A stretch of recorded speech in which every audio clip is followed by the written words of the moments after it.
Bonsoir, bonsoir à tous et bienvenue à tous les adhérents Synertiel.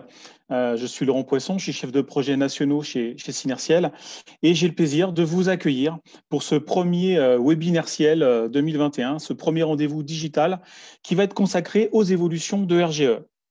Alors, vu le nombre d'inscrits à ce webinaire, eh bien, je pense qu'on peut dire que c'est un sujet qui est crucial pour les entreprises, qui vous intéresse beaucoup. Et pour ce premier webinaire, eh bien, on a choisi de faire appel à trois experts du domaine que je vais vous présenter. Donc, on aura Raphaël Menin, qui est ingénieur bâtiment à la direction technique de chez Calibat. Voilà, Bonsoir. bienvenue Raphaël. Bonsoir. Merci. On aura également Cyril Dubourg, donc Cyril, qui est expert bâtiment et auditeur Calibat. Bonsoir à tous. Bonsoir Cyril. Et pour vous accompagner, pour poser des questions, rebondir, on aura Yves Chattard, qui est expert développement chez Synertiel. Bonsoir tout le monde. Bonsoir Yves et bienvenue. Voilà, et tout au long de ce webinaire ce premier webinaire 2021, eh bien, vous pourrez poser des questions. Vous avez un module questions-réponses en bas de votre écran. Et puis maintenant, eh bien, tout simplement, place aux experts et je donne la parole à Raphaël. Merci Laurent. Du coup, pour cette réunion, je vais vous partager un PowerPoint sur lequel on va s'appuyer. Normalement, il doit s'afficher. Hop, voilà, partagé. Normalement, vous devez l'avoir d'afficher à l'écran. L'idée de ce webinaire, comme ça vous a été indiqué dans l'invitation, c'est vraiment de vous présenter la réforme RGE qui est rentrée en vigueur au début de l'année. Pourquoi cette réforme-là a été faite et quelles sont les implications qui sont liées à cette réforme-là.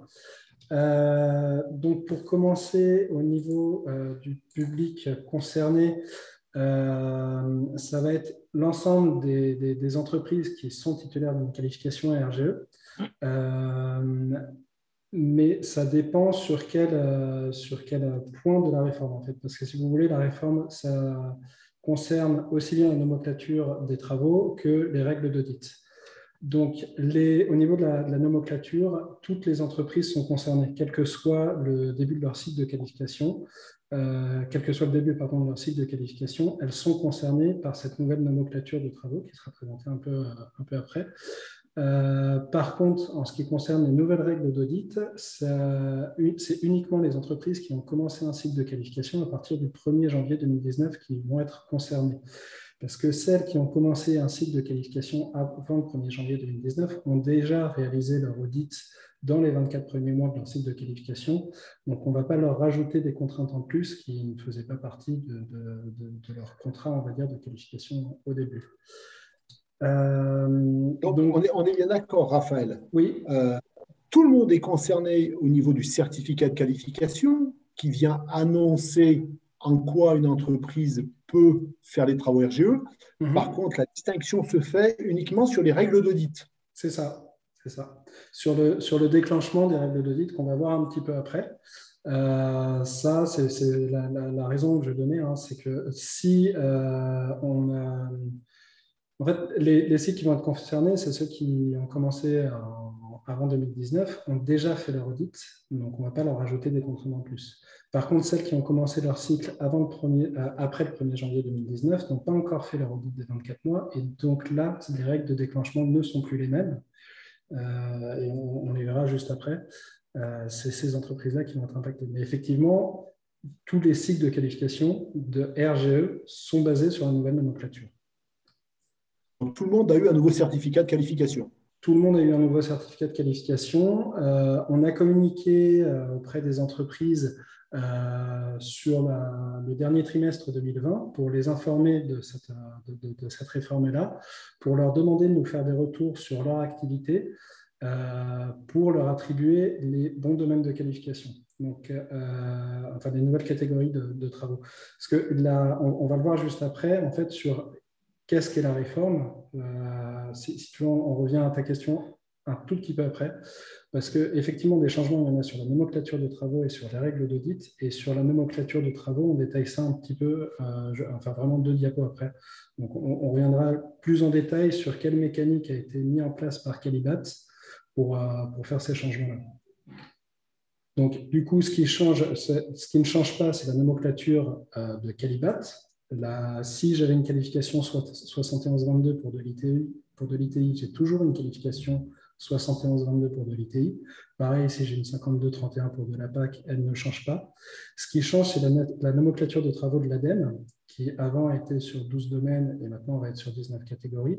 Les règles d'audit au niveau du déclenchement ne sont pas les mêmes, ainsi que les suites données aux audits ont un petit peu évolué. Et les chantiers de référence que les entreprises doivent déclarer pour le déclenchement de leur audit ont également évolué. Donc, on va voir tout ça en détail. Sur la nomenclature de travaux, donc ce que je vous disais, c'est qu'effectivement, on passe de 12 domaines à 19 catégories pour essayer de coller au plus près au métier des entreprises.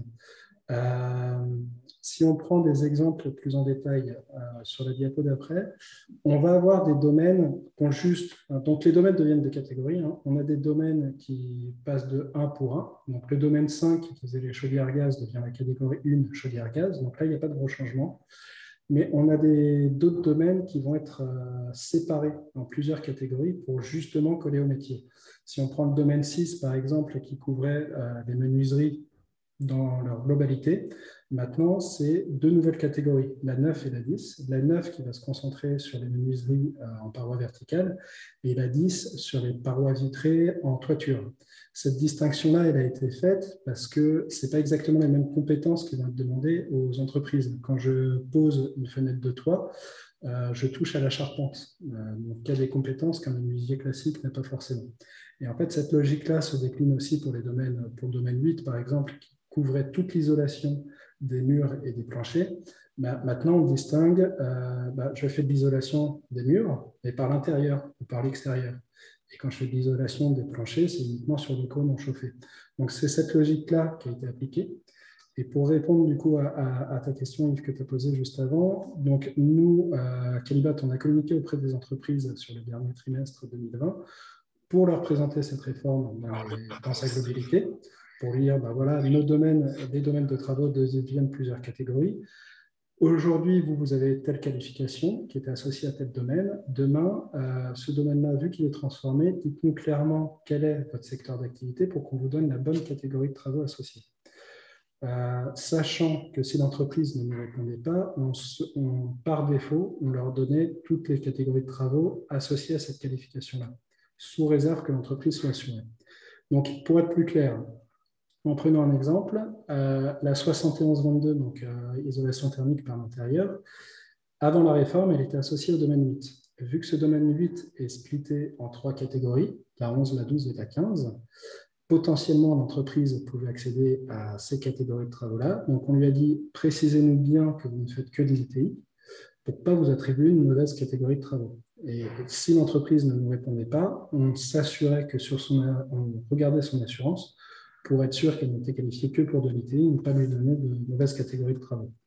Parce que l'idée, c'est vraiment ce que je disais, de coller au métier de l'entreprise. Est-ce que ça répond à ta question, Yves, ou est-ce que tu veux plus de précision? Ça répond à la question, en effet. Vous avez quand même fait un reclassement généreux, puisqu'en fait, en l'absence de réponse de l'entreprise, vous lui accordiez toutes les catégories de travaux qu'il possédait précédemment, si je comprends bien. Alors, c'est pour ça qu'on a fait une communication en plusieurs étapes, par courrier, par mail et par téléphone. Après, effectivement, il est possible que des entreprises ne nous aient pas répondu et donc se sont vues attribuer des catégories de travaux qui ne correspondent pas forcément à leur activité. Cet affinage-là, il va être fait sur l'année 2021. Parce que il va être fait notamment à travers les audits. Parce que dans les audits, on va lui dire, vous avez telle qualification associée à plusieurs catégories de travaux. Donc, vous allez devoir nous déclarer des références d'installation sur chacune des catégories de travaux. Et à ce moment-là, les entreprises nous diront, oui, mais moi, je ne fais pas, si je reprends les de la 71-22, ils nous diront, mais moi, je ne fais pas d'isolation thermique par l'extérieur, donc je n'ai pas de référence à vous donner. Donc, à partir de ce moment-là, on va avoir un affinage qui se fera et on retirera les catégories de travaux qui ne sont pas réellement détenues par l'entreprise parce que ça ne correspond pas à son activité. Donc, potentiellement, vous allez affiner à 2 niveaux. Vous pouvez affiner lors de l'audit, vous pouvez affiner lors du dossier de révision de qualification classique, par le passage devant la commission d'examen, c'est ça. Et de toute façon, au moment du dossier de révision, ce sera affiné. Est-ce que tu as d'autres sujets ou pas à aborder sur ce point-là? Ton micro est coupé, Yves. Ton micro est coupé. Ouais. Alors, on a vu qu'il y avait des évolutions de la nomenclature entre les qualifications qui donnaient des accès à certaines catégories. J'ai cru comprendre aussi qu'il y avait des évolutions dans les exigences des qualifications. J'ai par exemple pu noter que pour être qualifié en soufflage dans les combles, cette qualification était d'accès relativement facile jusqu'au 31 décembre 2020. Depuis le 1er janvier, l'accès semble un peu plus exigeant. Oui. Ouais, alors, les seules exigences qui ont réellement été renforcées, mais ça c'est un petit peu décollé de la réforme RGE, c'est effectivement sur la 71-21 pour l'isolation thermique par soufflage. Pourquoi on a fait ce renforcement-là? Parce qu'on s'est rendu compte qu'il y avait beaucoup de malfaçons dans ce secteur d'activité-là. Beaucoup d'éco-délinquants présents dans ce secteur d'activité-là, et qu'une fois que les éco-délinquants sont qualifiés, c'est compliqué de les sortir du cycle de qualification. Donc on a voulu renforcer nos exigences à l'entrée de la qualification pour être sûr de qualifier des entreprises qui sont compétentes. Et en parallèle de ça, en 2020, il y a le DTU 45.11 qui a été publié. Et donc, on a aligné nos exigences complémentaires pour cette qualification-là sur ce nouveau DTU, pour ne pas avoir de décalage entre ce qui se fait, entre ce que la réglementation impose et ce que la qualification propose. Sachant aussi que les éco-délinquants peuvent être très, très puissants pour monter des dossiers conformes, alors que l'artisan qui travaille a priori bien a plus de difficultés. Oui. La difficulté réside dans cette différenciation-là. C'est que souvent, un délinquant est très fort pour monter un dossier à l'acceptation, même s'il ne travaille pas forcément très bien, alors que l'artisan peut bien travailler et avoir des difficultés administratives.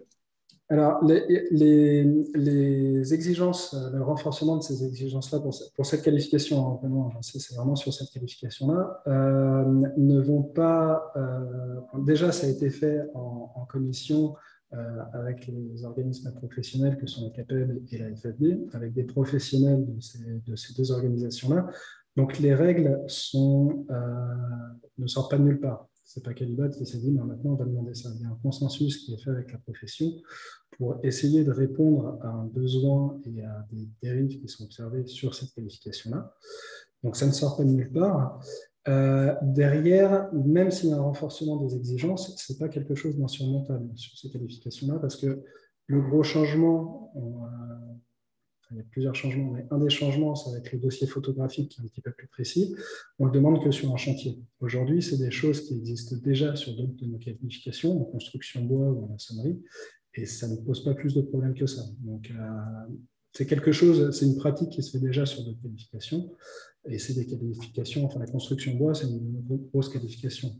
Il y a la maçonnerie aussi, donc a priori, là-dessus, ça ne posera pas de souci. Après, les autres exigences, ce que je disais tout à l'heure, c'est que les autres exigences qu'on a renforcées viennent du DTU 45.11. Donc, en fait, on s'est mis juste sur la réglementation qui a été mise au bout du jour. Et il y a quand même un autre volet qu'on a renforcé, c'est également le besoin de formation pour entrer dans cette qualification-là. Le besoin de formation, c'est comme pour le reportage photographique, ça existe sur d'autres qualifications sans que ça pose trop de soucis, notamment pour les petits artisans. Donc, on a quelque chose de plutôt cohérent, qui est pas... on ne se retrouve pas avec la qualification de soufflage qui, d'un coup, devient beaucoup plus exigeante que n'importe lesquelles des qualifications de Calibat. C'est juste un renforcement qui est là pour essayer de faire un tri à l'entrée de notre qualification pour s'assurer d'avoir une base saine dans cette activité-là. Parfait, tu as répondu aux questions du chat, je te laisse poursuivre. Merci. Donc, du coup, je vous expliquais que certains domaines étaient divisés en catégories. Donc, vu qu'on parlait des catégories, il est à noter une nouveauté qui est liée à cette réforme du dispositif RGE, c'est l'introduction de nature de catégories de travaux. Donc, on va avoir des catégories critiques et des catégories non critiques. Donc, sur les 19 catégories qu'on a, il y en a seulement 6 qui sont critiques. Donc, c'est le bois énergie, l'impact, l'isolation thermique des combles et l'isolation thermique des planchers bas. Donc, ce qui distingue les critiques des non critiques, ça va être on va auditer les critiques en priorité et on va les auditer plus régulièrement. Pourquoi il y a ce choix qui a été fait? C'est parce on s'est basé, en fait, il y a un certain nombre de groupes de travail qui sont réunis avec l'ADEME, les pouvoirs publics, pareil, la CAPEB, la FFB. On s'est basé sur les résultats des audits qui ont été faits depuis le début du dispositif RGE, donc en 2015, et sur l'identification des secteurs où il y avait des éco-délinquants. Pour se dire, soit c'est un secteur qui nécessite d'être accompagné parce qu'on se rend compte qu'il y a des fragilités techniques, soit c'est un secteur dans lequel il a été identifié qu'il y a beaucoup de délinquants. Donc l'isolation des comptes, on en a parlé. Il y a un certain nombre de non-conformités, mais c'est aussi un secteur où on a beaucoup d'éco-délinquants. Pour le bois et la PAC, c'est surtout parce que c'est des secteurs où on a identifié des fragilités techniques. Donc, on se dit que c'est plutôt une catégorie critique, dans le sens où on doit quand même protéger, un des objectifs du dispositif RGE, c'est de protéger les particuliers pour qu'ils aient des installations qui soient conformes. Donc, on essaye d'accompagner, c'est une solution qui est proposée, c'est d'essayer d'accompagner la filière en montant le nombre d'audits. On verra un petit peu plus en détail les règles de déclenchement des audits avec la distinction en catégorie critique et non critique. D'accord. Donc, il est vrai que même si, a priori, l'isolation thermique par l'extérieur est un domaine avec pas mal de pathologies, on peut le voir sur les fiches de l'Agence qualité construction, il n'a pas été catalogué catégorie critique, peut-être parce ça n'est pas une activité encore très, très présente dans le cadre du RGE. Oui, en fait, effectivement, il y a ça, et il y a aussi une autre raison. On a vu qu'il y a eu un coup de pouce isolation thermique par l'extérieur qui a amené beaucoup d'éco-délinquants. Sauf que cette identification-là, en fait, a été faite après que les catégories critiques aient été fixées dans le cadre de la réforme, donc on ne peut plus revenir en arrière. Donc, c'est vrai que l'isolation thermique par l'extérieur, au vu des résultats qu'on observe aujourd'hui, la dynamique qu'il y a dans ces travaux-là, on pourrait se dire que ça pourrait être en critique. Au moment de la réforme, ça a été passé en non critique. Donc, on est obligé de jongler avec ça. Mais c'est quelque chose qui est identifié au sein de Calibat et qu'on suit de près, notamment les entreprises. Enfin, dès qu'on remarque qu'une entreprise ne réalise pas des travaux d'ITE conformes, il y a un coup de projecteur qui est mis sur ces entreprises-là en interne et on les suit de manière un petit peu plus, on les suit de beaucoup plus près pour s'assurer qu'elles se forment et qu'elles font du bon travail. D'accord. Alors, je relais un peu les questions du chat qui concernent les éco-délinquants, puisque tu as fait beaucoup allusion. Il nous est demandé, est-ce qu'on ne peut pas, de façon judicieuse, commencer par contrôler ces entreprises qui seraient identifiables, parce que ce sont souvent des coquilles vides. Après, il y a aussi certains de nos adhérents qui nous disent, nous, on travaille bien, on se retrouve dans des catégories critiques, c'est ennuyeux parce que finalement, on est sanctionné alors qu'on s'est bossé correctement uniquement parce qu'il y a de l'éco-délinquance dans notre domaine d'activité. La réponse est pour tout de suite ou pour plus tard, mais je souhaitais… Non, je peux y répondre tout de suite. Sur les éco-délinquants spécifiquement, il y a une difficulté, c'est de les identifier. Donc oui, il y en a qu'on peut identifier facilement. Après, nous, on n'a pas forcément les moyens pour agir. La réforme, du coup, le nouvel arrêté RGE qui a été publié, nous donne un petit peu plus de moyens. Parce qu'il y a un article dans cet arrêté-là qui dit qu'à partir du moment où un organisme de qualification a un faisceau d'informations contre une entreprise en l'identifiant clairement comme une délinquant, nous, on peut agir. Ça, c'est une nouveauté qui nous est donnée depuis le 1er janvier. Avant, on n'avait pas cette liberté-là d'action. Donc déjà, les organismes de qualification peuvent agir de manière un petit peu plus libre. Après, on a quand même un problème d'identification des entreprises. Tout le monde ici connaît les dossiers de demande de qualification, on voit comment ils sont faits. Oui, aujourd'hui, une entreprise arrive à se qualifier alors qu'elle n'a pas forcément les compétences nécessaires. Donc c'est pour ça qu'on essaye de renforcer, avec l'exemple de la 71-21, les conditions d'entrée aux qualifications. Et c'est pour ça qu'on renforce les audits. Par contre, sur la deuxième partie de ta question, pour les entreprises qui travaillent bien, dans l'esprit de Calibat, l'audit n'est pas une sanction.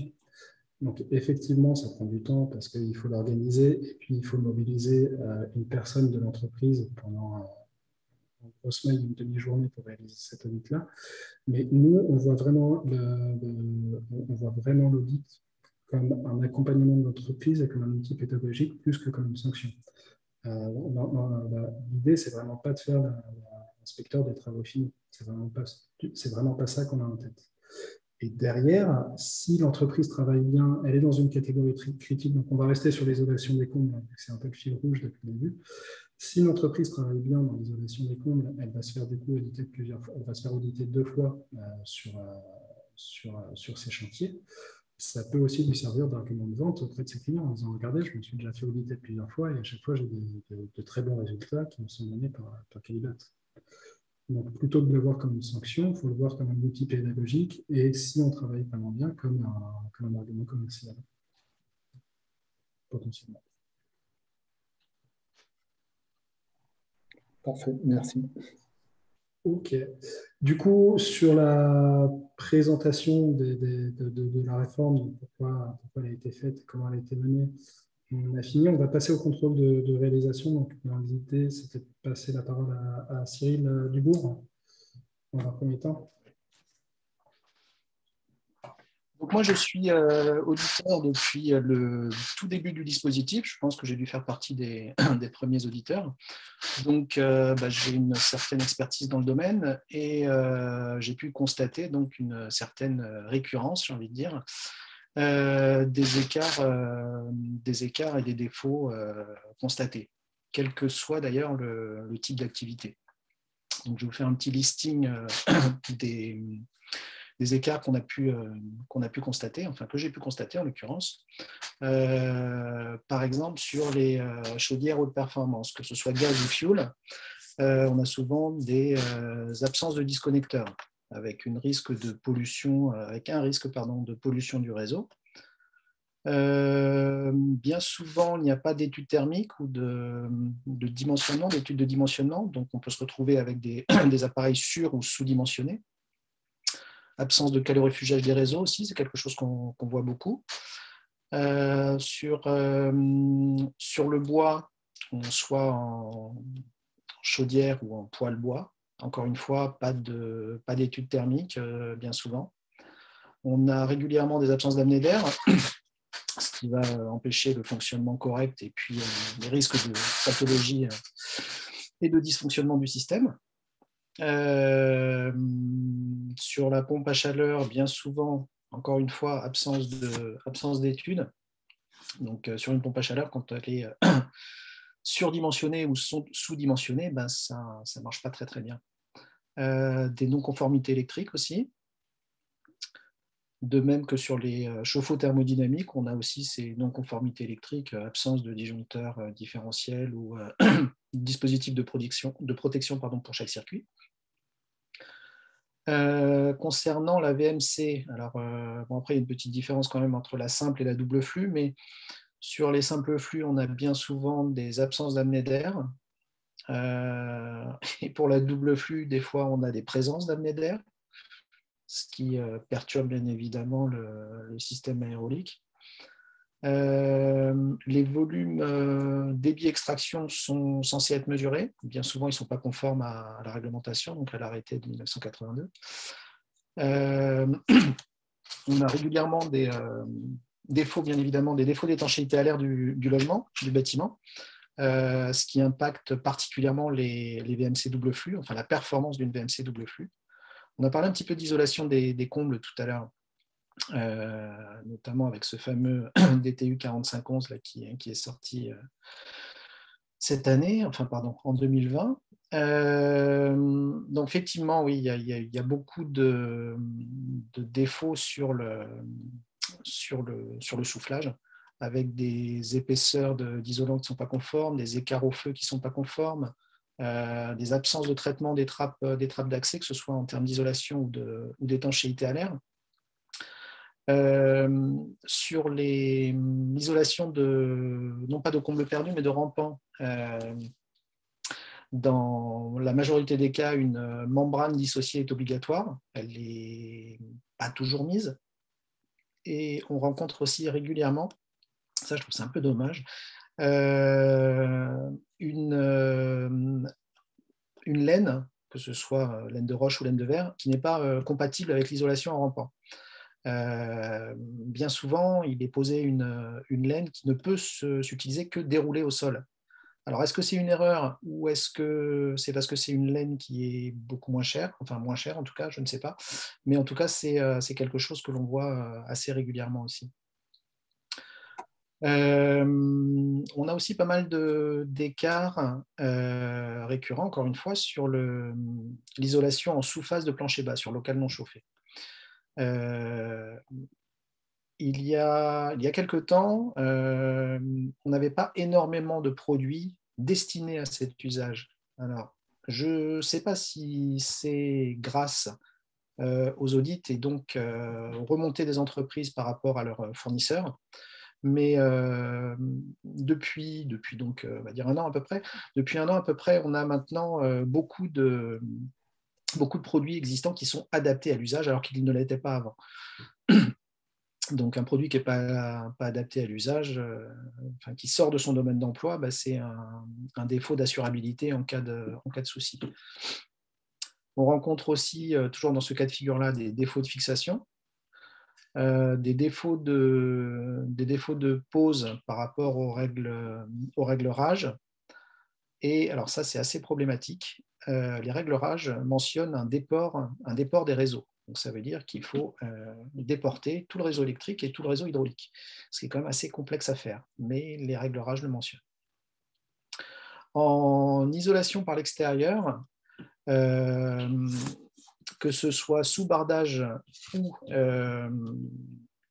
ou en polystyrène sous enduit, pardon, régulièrement, les hauteurs de départ ne sont pas conformes. Ce qui fait que dans le cadre d'un bardage ventilé, si la hauteur n'est pas conforme, on va avoir des défauts de ventilation derrière, une montée en température sous le bardage avec risque d'éclatement du bardage. Sachant qu'il doit être ventilé en partie basse, et aussi en partie haute. Et la ventilation en partie haute est rarement conforme, et souvent pas conforme. On a bien souvent aussi, toujours sur l'isolation par l'extérieur, des défauts concernant l'interface avec la menuiserie. Le ITE menuiserie, on doit être étanche à l'air, étanche à l'eau. Donc on a souvent des défauts d'étanchéité, ce qui peut entraîner des pathologies des bois, notamment sur une menuiserie en rénovation. Puisqu'on parle de menuiserie, on a régulièrement, alors c'est un petit peu moins présent maintenant, mais des absences d'apnée d'air lors du remplacement de menuiserie. Bien souvent parce que l'entreprise demande à son client s'il veut des entrées d'air. Mais les entrées d'air, étant obligatoire, il n'y a pas à demander. Il faut l'imposer puisque ça fait partie de la réglementation. On a aussi des absences de calage, ce qui peut engendrer des défauts d'étanchéité à l'eau, dans le sens où l'étanchéité ne peut pas faire son office sans calage. Des défauts de ventilation des dormants conservés, des dormants bois en post-rénovation. S'ils ne sont pas ventilés, ils risquent de pourrir. Et on a aussi bien souvent des absences de garde-corps. Et là, on a un risque pour la sécurité des personnes. Donc, bien évidemment, ce n'est pas un listing exhaustif, mais voilà un petit peu les écarts qu'on peut retrouver dans les familles A et B. D'accord. Je vois sur le chat, il y a des questions qui sont purement techniques. Là, on est là pour présenter plutôt les évolutions du RGE, donc les questions purement techniques. Je ne peux pas utiliser Cyril pour être l'expert de toutes les questions qu'on a, malheureusement. Par contre, moi, j'aurais souhaité lui poser des questions un petit peu sur l'accueil qu'il recevait quand il allait auditer une entreprise. Est-ce que ces entreprises se préparaient à l'audit ? Est-ce qu'elles appréhendaient l'audit? Est-ce qu'elles le redoutaient ou est-ce qu'elles étaient confiantes en leur savoir-faire? Et puis, j'aurais aimé qu'ils me disent comment se déroulait un audit type, parce que souvent, ça permet de dédramatiser l'audit.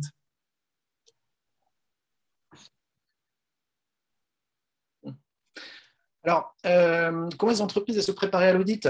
Bon, pour bien dire ce qu'il y a, il y avait quand même dans les premières années une certaine appréhension, parce que c'était quelque chose de complètement inconnu, bien sûr. Il y avait aussi beaucoup de curiosité. Par contre, maintenant, on peut dire que c'est rentré dans les habitudes. Donc, il n'y a plus vraiment d'appréhension parce que, effectivement, la plupart des entreprises ont déjà été auditées une fois, donc maintenant elles maîtrisent un petit peu le sujet. Et puis les artisans discutent beaucoup entre eux aussi. Hein, donc, comment ça s'est passé, qu'est-ce qu'il a vérifié, qu'est-ce qu'il faut faire, etc., etc. Mais non, dans la majorité des cas, ça se passe très bien. Elles préparent volontiers les documents nécessaires. Elles sont très disponibles. Moi, je trouve qu'elles sont très disponibles pour planifier le rendez-vous. J'ai rarement de soucis de ce côté-là. Et malgré le contexte du Covid quand même. Ouais. Sinon, après, comment ça se déroule un audit?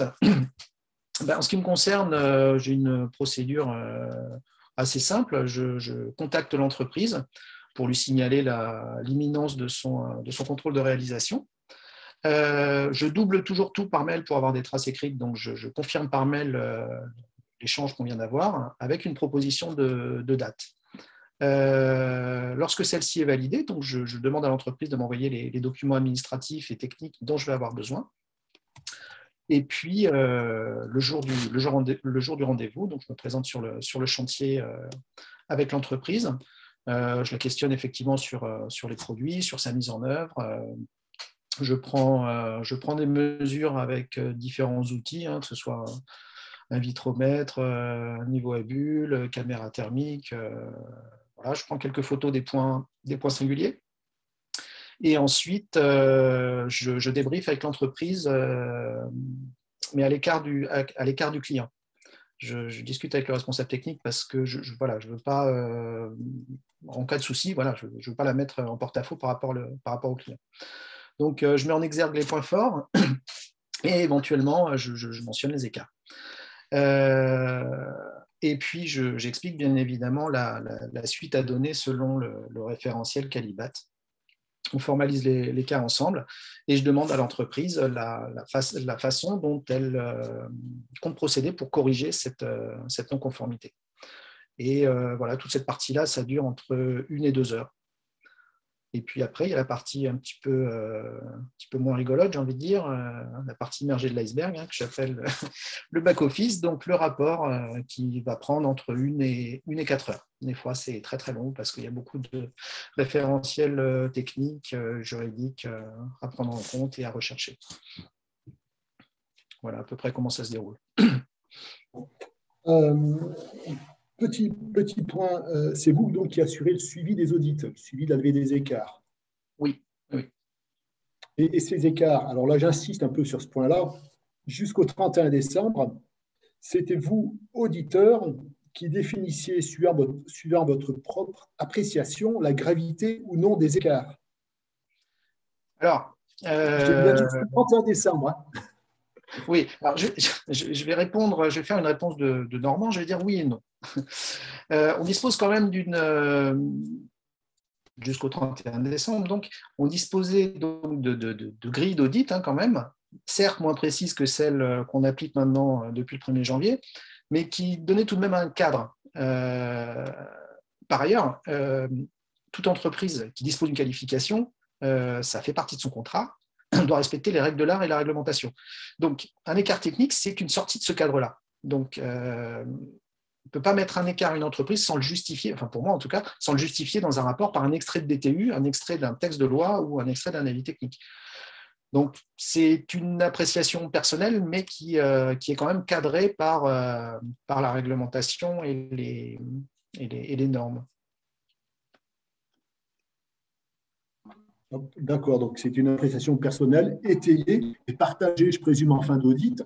Il y a une discussion avec l'entreprise auditée pour lui expliquer les constats qui ont été faits et pour voir qu'il n'y a pas incompréhension, quoi. Oui, voilà, bien sûr. D'accord. Mais est-ce que vous avez été amené à réauditer une entreprise que vous avez déjà auditée une première fois? Et si oui, est-ce que la pédagogie développée lors du premier audit a porté ses fruits?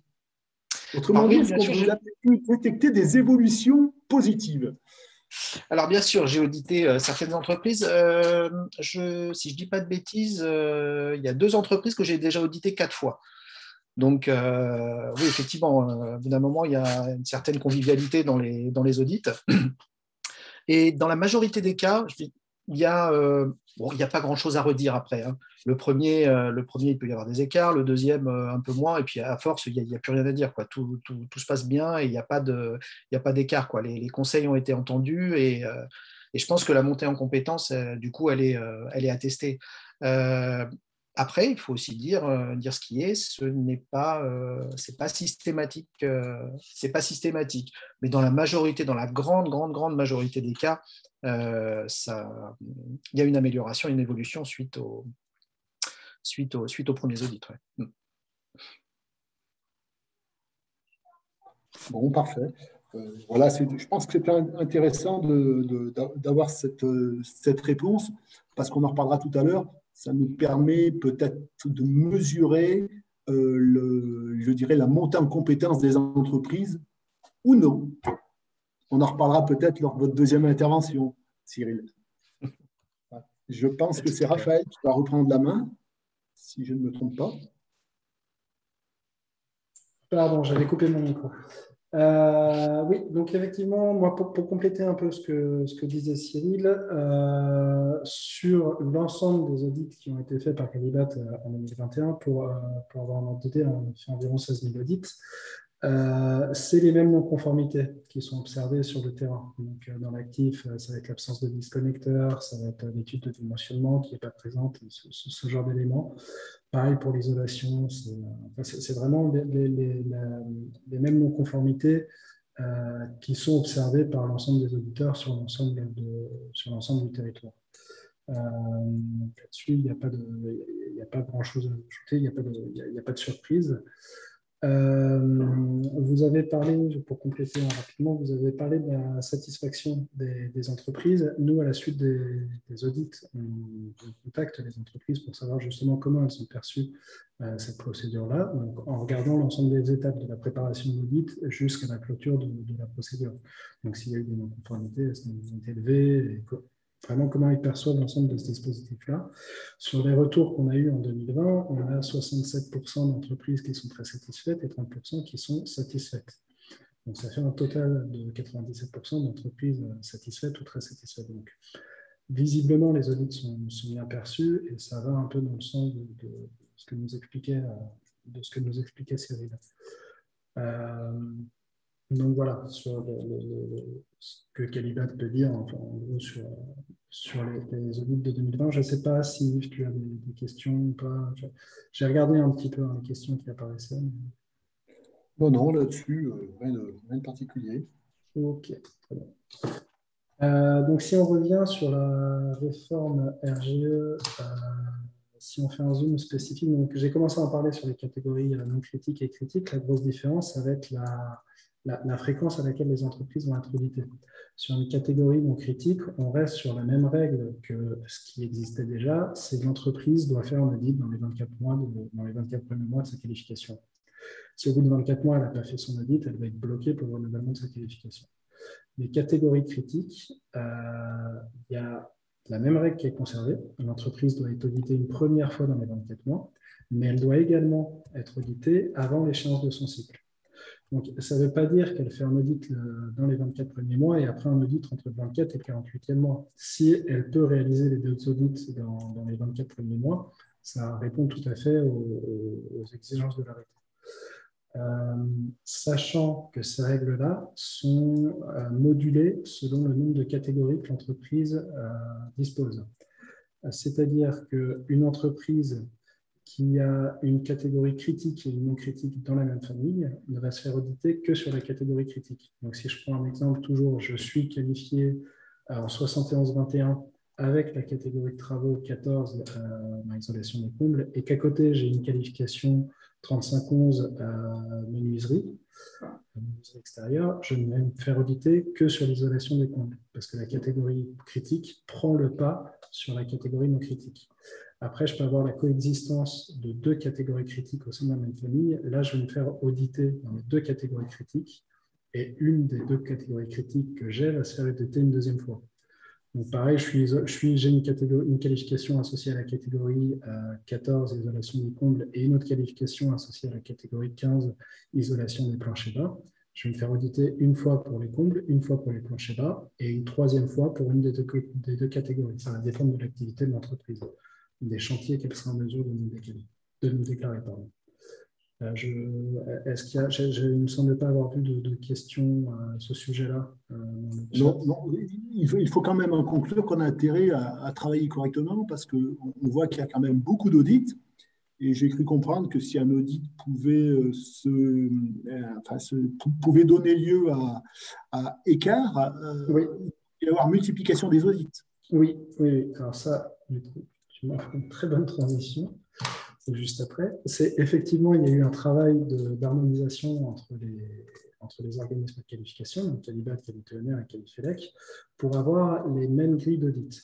Pour qu'un audit fait chez Calibat, chez Qualitionnaire ou chez Qualifelec se base sur les mêmes points de contrôle, qu'il n'y ait pas de disparité entre nous trois.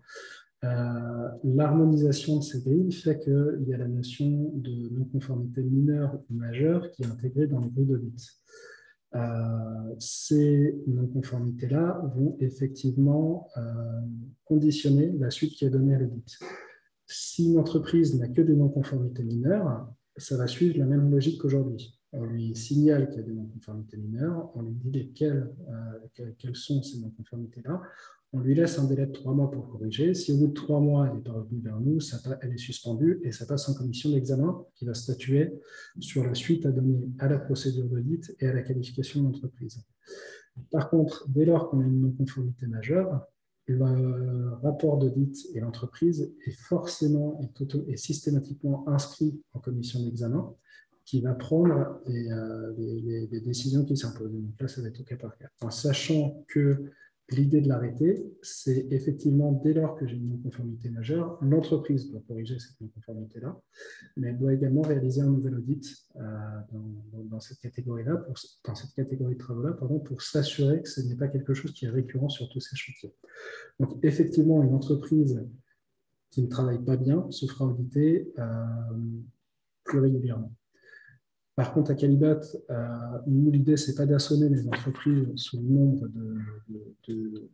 d'audits. Donc, au moment des groupes de travail pour harmoniser ces grilles-là, on a fait en sorte de trouver un équilibre entre écart majeur et qualité de l'audit. On n'a pas voulu mettre des écarts majeurs pour mettre des écarts majeurs. S'il y a des écarts majeurs dans les grilles, c'est que ça correspond vraiment à des écarts techniques ou à un non-respect des DTU, ou à une mise en danger, soit du matériel, soit des personnes qui utilisent le matériel. Donc, si, pour reprendre l'exemple de Cyril, si on installe un poêle à bois et qu'il n'y a pas d'entrée d'air, fatalement, c'est un écart majeur, parce qu'il y a un risque là au moment de l'utilisation du poêle. Donc, c'est vraiment ça l'idée. Ce qui est majeur, c'est vraiment un gros manquement. Là, je vais poser une question un peu moins technique, mais qui m'est posée sur le chat aussi. On parle beaucoup d'audit, de multiplication des audits, mais l'audit, c'est l'entreprise qui le paye. Et ça coûte combien un audit? L'audit, c'est autour, alors j'ai plus le prix en tête, mais c'est autour de 300 euros. De mémoire, c'est 380 TTC. Non, il me semble pas que c'est un peu plus de 300 euros. Je ne pense pas que ce soit 380 euros. Mais effectivement, ça va dans le sens d'une entreprise doit bien travailler. C'est ça l'idée. Mais vraiment, ce que je disais, j'insiste vraiment là-dessus. L'idée, ce n'est pas de faire des audits pour faire des audits. Ce n'est pas du tout ça l'idée. On fait des audits parce qu'on doit s'assurer qu'une entreprise qui est qualifiée travaille bien. Et à partir du moment où on identifie qu'une entreprise ne travaille pas bien, effectivement, on va la suivre. C'est ce que je disais tout à l'heure sur les entreprises de soufflage. On va la suivre d'un peu plus près. Parce qu'on ne peut pas se permettre dans une qualification de se dire on a vu que cette entreprise-là ne travaille pas très bien, mais ce n'est pas vraiment grave. On ne peut pas se permettre d'avoir cette posture-là. L'exemple que je prenais de l'absence d'entrée d'air pour la bois, c'est vraiment grave comme non-conformité. Donc, on ne peut pas se permettre de fermer les yeux et de dire c'est pas grave. Donc, on a bien compris que quand il y a des écarts des non-conformités non levées, non résolues, c'était la commission d'examen Calibat qui prenait une décision a posteriori pour soit on maintient la qualification et on demande à l'entreprise d'intervenir, soit on provoque un audit supplémentaire, soit on la suspend et on provoque un audit supplémentaire, soit on lui retire la qualification, ou alors on lui demande de nous apporter la preuve d'un complément de formation. Oui, en gros, c'est ça, mais avec une distinction entre non-conformité mineure et non-conformité majeure. Avec une non-conformité mineure, si j'ai un audit avec uniquement des non-conformités mineures, l'entreprise a 3 mois pour réagir et apporter les preuves, comme aujourd'hui, et pour apporter les preuves à l'auditeur qu'elle ait mis en conformité son installation. Si elle réagit dans les 3 mois et que tout est bon, il n'y aura pas de suite donnée à cet audit-là, mais on considère que c'est clos. Par contre, si elle dépasse ce délai de 3 mois, ou si au moment de son audit, il y a des non-conformités majeures, là, on va présenter le dossier en commission. Sachant qu'avec les non-conformités majeures, l'idée, c'est on déclenche forcément notre audit, sauf conditions exceptionnelles. Donc là, ça peut être une non-conformité qui n'était pas présente. En fait, c'est si la responsabilité de l'entreprise n'est pas engagée, on ne va pas s'amuser à déclencher des audits en plus. Ça peut être par exemple pour l'installation de chaudière gaz, il faut détalonner les portes. Au moment où l'entreprise intervient, il faut détalonner les portes pour la circulation d'air. Au moment où l'entreprise intervient, par exemple, le détalonnage est bon, du coup, il n'y a pas de non-conformité. L'audit est fait un an après, et on voit que le détalonnage n'est pas bon parce qu'il y a eu l'ajout de carrelage ou d'une surépaisseur au sol. Dans ce cas-là, la responsabilité de l'entreprise n'est pas engagée et on ne va pas s'amuser à déclencher un autre audit. Mais il faut qu'elle soit en mesure de nous apporter la justification. Oui, regardez, j'ai mon client qui me dit qu'il a bien installé du carrelage en plus et que c'est pour ça que mon détalonnage des portes n'est plus bon. Ça ne dépend pas de moi, ça dépend de mon client. Dans ces cas-là, on ne va pas déclencher notre audit. D'accord. D'une façon plus pragmatique, pédagogique et dans une démarche de progrès, les grilles de contrôle que vous voyez à l'écran sont disponibles sur le site de l'ADEME. Ça peut être un bon outil d'autocontrôle continu et même de pré-contrôle avant l'audit. Merci Raphaël. Je pense qu'on va demander à Cyril maintenant de nous dire son ressenti parce que je pense qu'il a déjà testé ces audits nouvelles formules avec ces grilles de contrôle harmonisées, avec ces calibrages figés d'écart. J'aurais aimé avoir son ressenti. Est-ce qu'il est plus exigeant? Est-ce que c'est plus difficile lorsqu'on est audité? Il ne bénéficie plus vraiment de marge de manœuvre pour définir une gravité. Voilà, comment, Cyril, as-tu ressenti ce passage? Je ne sais pas si tu as fait partie des auditeurs qui ont anticipé pour faire du test en décembre, mais comment as-tu ressenti toi-même en tant qu'auditeur ce passage et comment les entreprises que tu avais pu déjà rencontrer ont ressenti cette approche qui est quand même beaucoup plus coercitive? Alors oui, effectivement, depuis le 1er janvier, donc j'ai pu utiliser ces nouvelles grilles de contrôle avec justement cette notion de non-conformité mineure et majeure qui est quand même importante de par les conséquences qu'elle peut engendrer pour l'entreprise. Alors, mis à part cette notion de mineur-majeur, elles ne sont pas pour autant plus sévères que les anciennes. Faut pas dramatiser non plus. À partir du moment où c'est bien fait, c'est bien fait. Mais c'est vrai que elles ont quand même une non-conformité majeure, c'est quand même assez pénalisant. Mais je ne peux pas dire qu'il y ait plus de non-conformité qu'avant de par les grilles.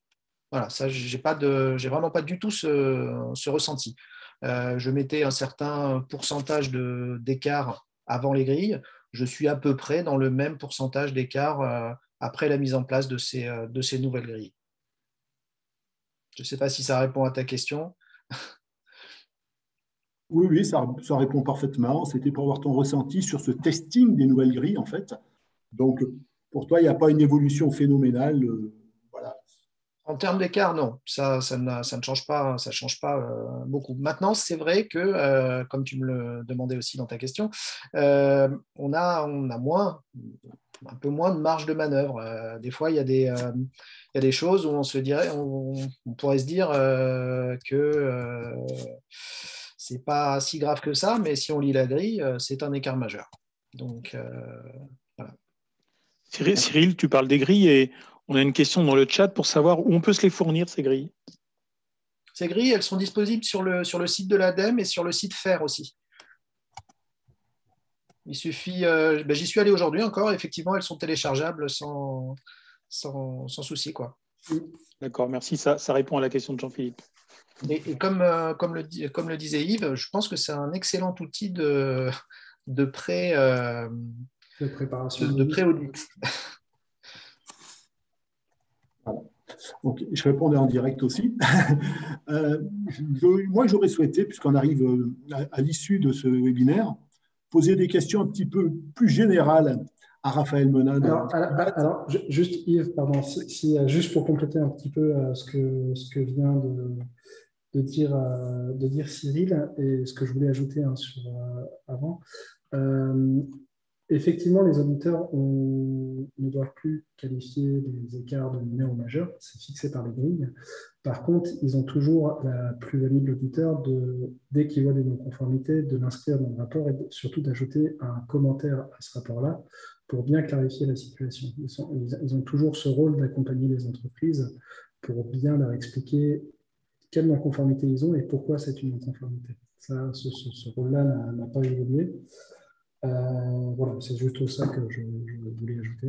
Et j'avais une question, j'avais une question, j'ai identifié là dans le chat, le problème, c'est si on a plusieurs qualifs, on passe autant d'audits.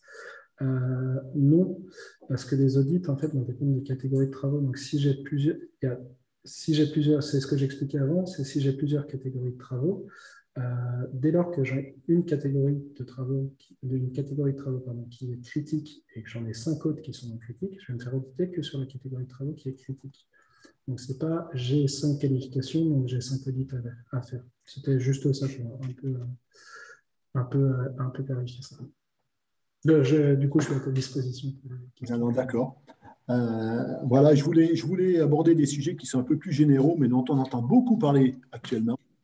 Alors, je vais les citer tous les deux directement et je te laisserai organiser ta réponse qui clôturera ce webinaire. Un, le RGE chantier, c'est quoi? Ça intéresse qui? Ça a été fait pourquoi? Et quel en est l'avantage?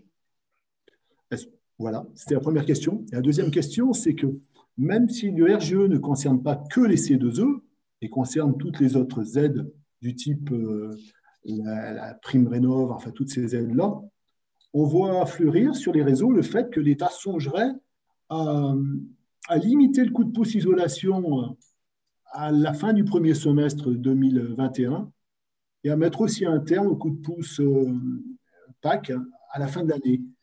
Donc, je ne sais pas si tu peux nous répondre là-dessus, puisque tu n'es pas dans les ministères, je sais, mais au moins sur le RGE chantier, je pense que tu as une réponse. Voilà, merci. Alors, du coup, j'ai commencé par les C2E parce qu'effectivement, ce sera plus rapide, vu que Calibet n'a pas la main dessus. C'est effectivement quelque chose qui est en cours de discussion. Il y a un décret et un arrêté qui, sauf erreur de ma part, sont déjà en consultation publique. Donc oui, c'est dans les tuyaux. Qu'est-ce que ça va donner? Aujourd'hui, on ne sait pas. C'est pas nous, on n'est pas acteur de ça. On gravite autour parce que ça fait partie du dispositif RGE, mais Calibet n'a pas la main là-dessus. Donc, on est un peu comme Synertiel aujourd'hui, comme l'ensemble de la profession, on attend un petit peu de voir ce que ça va donner. Sur les qualifications, sur la qualification chantier. Donc ça, c'est un projet qui a été lancé par l'ADEME, par le CAPEP, et qui du coup a été lancé à partir du 1er janvier de cette année. Donc, il faut bien comprendre que c'est une expérimentation qui va durer 2 ans. On verra à la fin de ces 2 ans ce que ça va donner. L'idée, c'est pas du tout de remplacer les qualifications RGE classiques.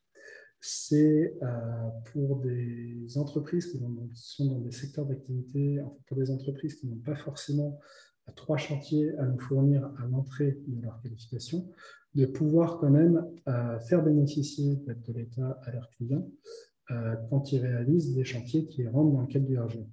Donc, l'idée, c'est par exemple une entreprise qui est dans un milieu rural qui n'est pas forcément très actif, qui fait des travaux qui ne sont pas RGE de base, qui se retrouve avec un client qui lui dit « j'ai envie d'installer un saisie chez moi, donc un chauffe-eau solaire individuel. Est-ce que vous pouvez l'installer et est-ce que je peux bénéficier d'aide de l'État? Donc, cette entreprise-là n'a pas forcément vocation à être qualifiée parce que ce n'est pas son cœur d'activité, mais là, elle peut dire effectivement, ben oui, il y a ce nouveau dispositif-là, je vais me rapprocher, on signe un devis, je me rapproche de Calibat et ils ont un dossier à déposer, un dossier dans lequel on va vérifier que l'entreprise est assurée pour ces travaux-là, on va s'assurer qu'elle est à jour de ses cotisations sociales. En gros, le dossier administratif, enfin, le dossier de demande de qualification de Calibat. Si l'instruction est bonne, on va lui dire oh, très bien, vous êtes reconnu pour ce chantier-là, donc vous allez pouvoir réaliser ce chantier et faire bénéficier des aides de l'État, des différentes aides de financement à votre client. Cette expérimentation, donc, elle dure 2 ans et elle est limitée à seulement 3 chantiers, toutes catégories de travaux confondus et tout organisme de qualification confondu. Donc, ça veut dire qu'une même entreprise, ne pourra faire que 3 chantiers, un chez Calibat, 2 chez Qualitonner, ou un chez Qualifelec, 2 chez Calibat, 3 chez Calibat, peu importe, mais elle ne pourra faire que 3 chantiers. Donc, ce n'est pas un danger, c'est vraiment pas un danger pour les entreprises qui ont une qualification RGE, qui sont déjà titulaires d'une qualification RGE. Ton micro est coupé. Voilà, moi, je n'ai pas d'autres questions particulières. Je vois qu'on est quasiment à jour aussi avec le chat. Je vais quand même... Yves, peut-être une dernière question. Peut-être une dernière question que j'avais notée, Yves, c'est Laurent là. J'ai Edmond qui voudrait passer la certification audit énergétique RGE, qui me dit bon, bah, le bureau Calibat est fermé, comment je fais? Ouais, très pratique. J'ai vu la question, effectivement. Nos bureaux ne sont pas fermés. On peut toujours, ils sont fermés au public pour les raisons sanitaires, mais on a toujours le mail et le téléphone, donc l'entreprise peut tout à fait nous contacter. D'ailleurs, il faut qu'elle fasse ça. Si elle veut les renseignements, elle nous appelle et on sera en mesure de la guider. Donc, soit elle appelle son agence. Les agences sont toujours ouvertes, donc je ne sais pas de quelle agence elle dépend, cette entreprise-là. Mais elle appelle son agence et elle sera en mesure de la guider simplement de lui envoyer le dossier de demande de qualification audit énergétique en maison individuelle. Ok, puis il nous reste un tout petit peu de temps, donc on va prendre une dernière question et c'est une question de Philippe Goubet. Pour le chauffage électrique, les bornes de recharge véhicules électriques et la ventilation, donc la question derrière, c'est est-ce que la RGE va devenir obligatoire puisqu'elle ne l'est pas forcément pour certains lots. Est-ce que vous avez des infos sur ça? Sur la recharge de véhicules électriques, je n'ai pas de... Non, normalement, non. Des discussions, donc non, je serais étonné que ça sorte.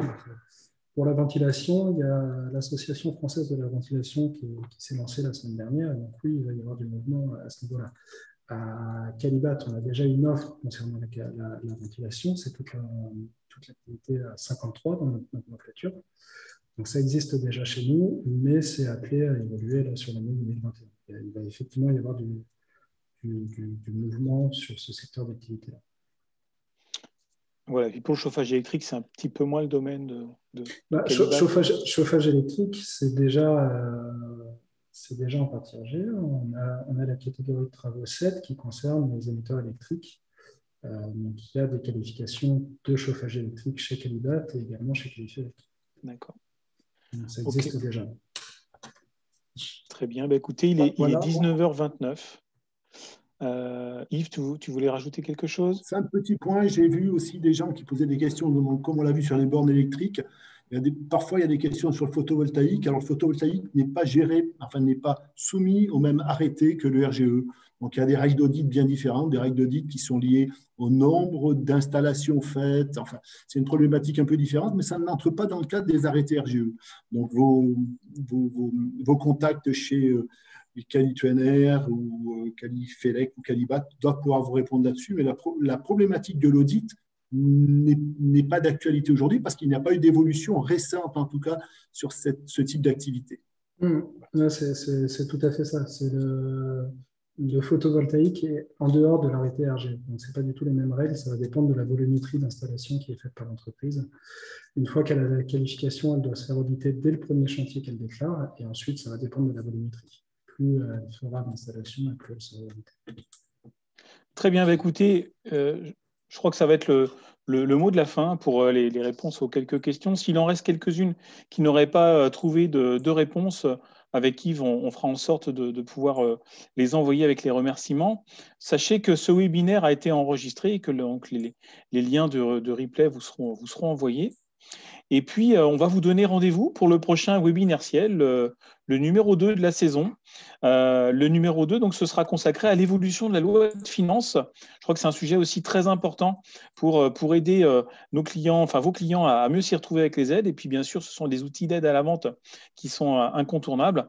Et donc, ce prochain webinaire ciel, il aura lieu le mardi 23 février, même heure, même modalité. Et donc, on vous donne rendez-vous le 23 février pour ce prochain webinaire ciel consacré à l'évolution de la loi de finances. Et d'ici là, donc merci beaucoup à nos 3 conférenciers et je vais vous souhaiter une très bonne soirée. Bonne soirée. Bonne soirée. Bonsoir tout le monde.